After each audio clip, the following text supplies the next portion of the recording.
I want to narrate a story that I heard by one of the ustads, and it was a very powerful story just to show you how if you just chase the akhira, the dunya comes chasing, subhanAllah. There was four brothers, there was four group of friends, right? And they wanted to go and apply for a job, a security job in specific, right? And they were during college, so it was during college and they wanted to find a part-time job.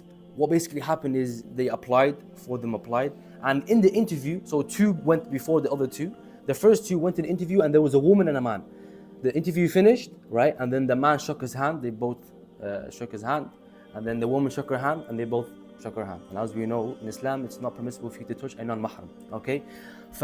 These brothers, they probably knew, but because of the situation they were in and they were desperate for this job, they didn't really hesitate. They're like, astaghfirullah, let me just shake her hand and let me go, inshallah, right? The other two brothers went in, right? So it was four, the two after went in and they had the interview, right? The man took his hand out, shook. But then when the woman came in, they both didn't shake their hands, right? Didn't shake her hands. And then she asked why, and he was like, both of them were like, well, because of religious reasons, we don't do this, kada, kada, kada. But then she was confused. She was like, well, your other two friends before, they shook their hand, they shook my hand. So what's the thing here? What's the situation here? So then he tried to explain that, oh yeah, just people are just different and kada, kada, kada. And then he just got out of it, subhanAllah, right? So then in the mind of these two brothers that didn't shake the woman's hand, they're like, yeah, it's looking along. We're not gonna get this job. And then they were chatting to the other two guys. They're like, yeah, Isma, when you get the bread, just let us know how it is and kada kada. We're not gonna get the job. It's finished, khalas. SubhanAllah, as time went on, the guys that shook, that did not shake the hand of the woman, they got an email saying that they got the job. And the two guys that did shake the hand of the woman, they didn't get the job, SubhanAllah. Khayyil. But what's even more fascinating is the reason why. SubhanAllah.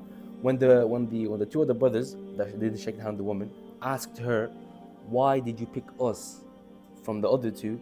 Her response was crazy, subhanAllah. She said that if you guys are that principled and that disciplined, holding on to your religion, being secure with your religion, and not shaking my hand in this situation, I am more to trust you than the others who just forsaken their religion and just let it go, subhanAllah. And especially it's a security job. So she's willing to put more trust in those who fulfill and hold their religion more than those who didn't, subhanAllah.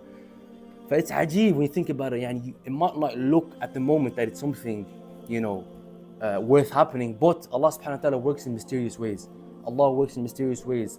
Don't chase dinar or dirham. Don't chase money, ya jama'ah. Wallahi, if you make the akhira your biggest concern and you understand the value of the akhira, the dunya comes chasing. As the Prophet said in the hadith, right? And vice versa, if you make the dunya the biggest concern, right? The akhirah is gone and you will not get anything in this dunya except for what is written for you, and that you will see poverty in between your eyes, subhanAllah.